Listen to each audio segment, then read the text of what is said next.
What began as a drug problem became a drug system no one could stop. At first it was trafficking, then it became trade. The crime existed inside the system. It was out of everyone's hands. Europe believed it had its drug problem under control. It was a matter of public health and safety, and all that was really required to contain the issue was better laws. A few busts, and a smuggling route or two identified and sealed. That would end the drug problem. Today, Europe no longer has a drug problem. It has a drug system. The separation that existed between illegal smuggling channels and hidden structures within cities no longer exists. Today, cocaine, methamphetamine, and hard substances move freely through the same infrastructures that drives Europe. Europe's drug market has turned into a fully functioning system. Everything from ports, trucking networks, logistic firms, and financial systems has now become fully integrated parts of the supply chain. And it's all thanks to the ports.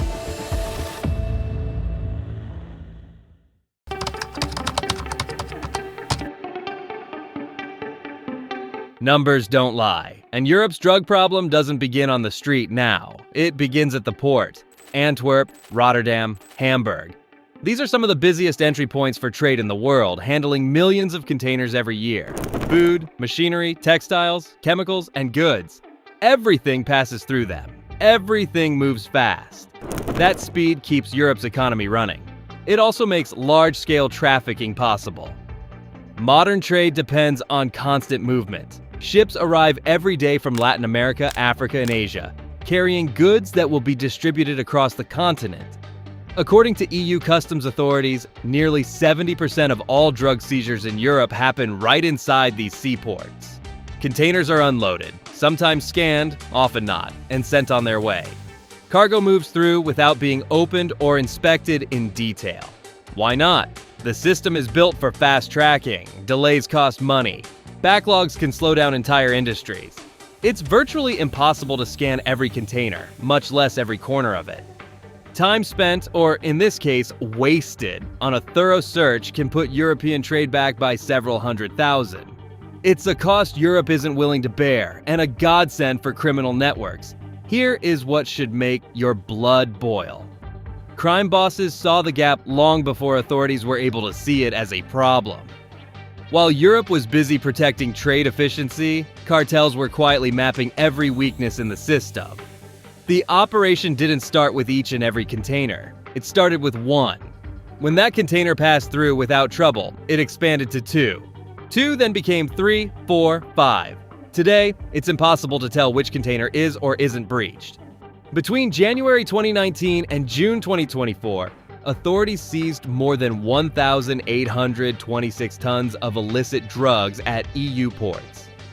Antwerp alone accounted for 442 tons across 572 operations. Cocaine made up nearly 82% of everything intercepted, and experts believe that represents just a fraction of what actually gets through. Let that sink in. The drugs that were caught are not the story. The drugs that weren't are. Concealment wasn't enough.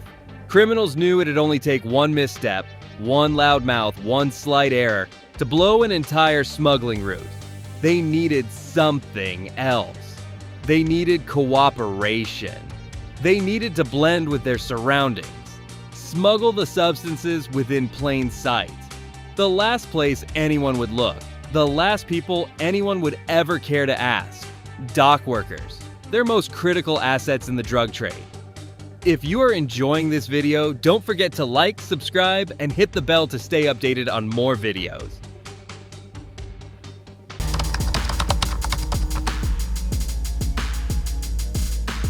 Take Davy DeVout, a Dutch hacker, not a cartel soldier, just a man with a laptop and access to port management software. He didn't need a gun. He needed one contact.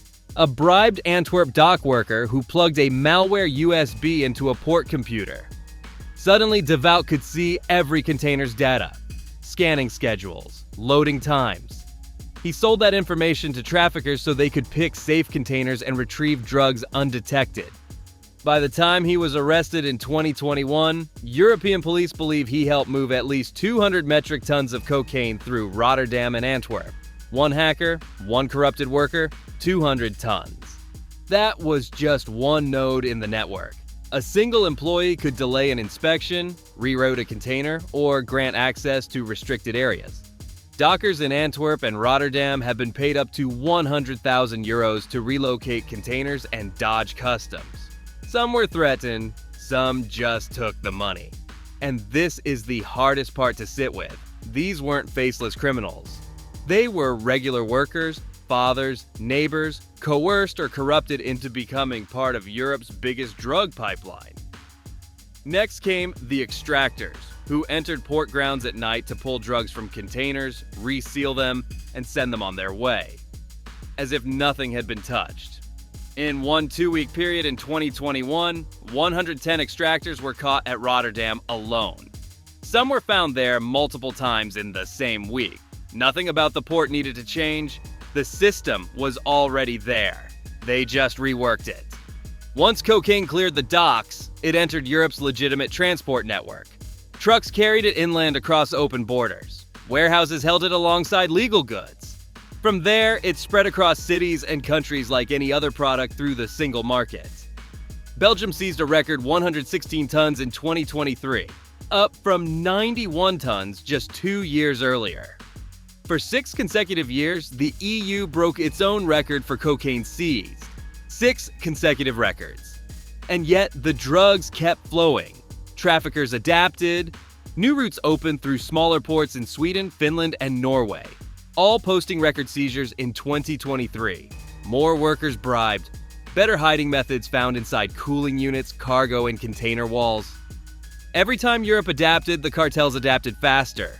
Every crackdown was just a new puzzle for them to solve. They just had to coexist with it and hope it didn't get worse, but it did get worse. Much, much worse.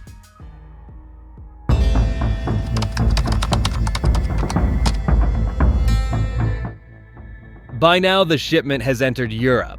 It's in the hands of the everyday European. Think about that for a second. Crime bosses wanted a self-sustaining system. Vertical operations. If they wanted to shut the shipping route tomorrow, they could. They built it that way on purpose. They entered Europe's legal system. The same trucks that carried electronics, clothing, and food across borders were now carrying hard drugs. From warehouses, distribution spreads across cities and countries. And the worst part? It was designed to be invisible.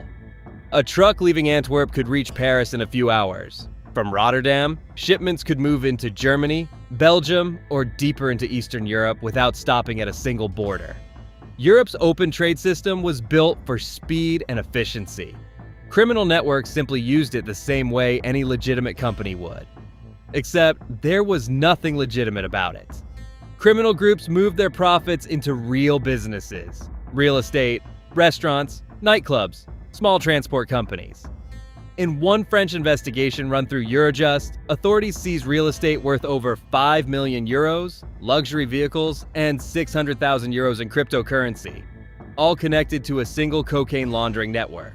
One network. Imagine how many were never found. Over time, the line between legal and illegal money began to blur. A restaurant bought with drug money could run like any normal business. Customers came in, staff were paid, bills were covered. But behind the scenes, illegal cash was mixed in with the daily earnings. By the end of the month, that money looked clean, recorded as profit instead of poison.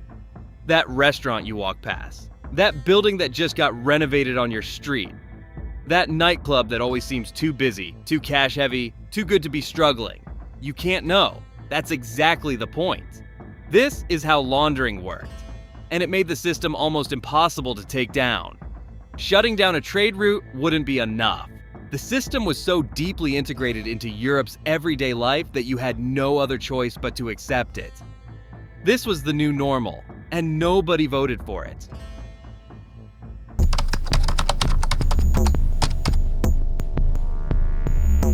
The drug issue didn't just exist in dark alleyways anymore. It existed in every neighborhood, entered through every port, ran every business. The next step was to take over the legal and political system itself. As cocaine and meth profits grew, criminal groups changed the way they operated. Europol estimates illicit drugs account for roughly 1/5 of all global organized crime proceeds. These are not small-time street dealers counting change. These are organizations with more financial power than some governments. And they spent that money to buy silence, loyalty, and access. Over time, this money began flowing into local economies. Entire nightlife areas in some cities were supported by businesses connected to trafficking profits. Construction projects were funded. Buildings were bought and sold. Cash moved quietly through systems that were not built to question where it came from. With money came influence, and with influence came something far more dangerous: normalization. The threat to public institutions became impossible to ignore. In Antwerp, an anonymous investigative judge published an open letter warning that Belgium was evolving into a narco-state. Not a struggling country, not a war zone. Belgium, one of the wealthiest, most stable democracies in the world. Organized crime had become a parallel force, challenging not just police, but the judiciary itself. Belgian judges were forced into safe houses.